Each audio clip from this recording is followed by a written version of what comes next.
আমি যেন সততা নিষ্ঠার সঙ্গে আমি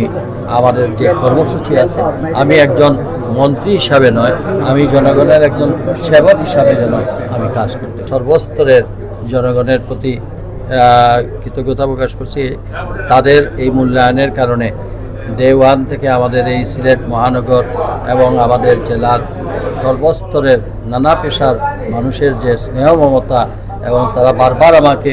ভোট দিয়ে নির্বাচিত করার কারণে জনগণের প্রতি সেই সম্মান প্রদর্শন হিসাবে আমার দলের চেয়ারম্যান, আমাদের প্রধানমন্ত্রী, আমি যেন সততা নিষ্ঠার সঙ্গে আমি আমাদের যে কর্মসূচি আছে, আমি একজন মন্ত্রী হিসাবে নয়, আমি জনগণের একজন সেবক হিসাবে যেন আমি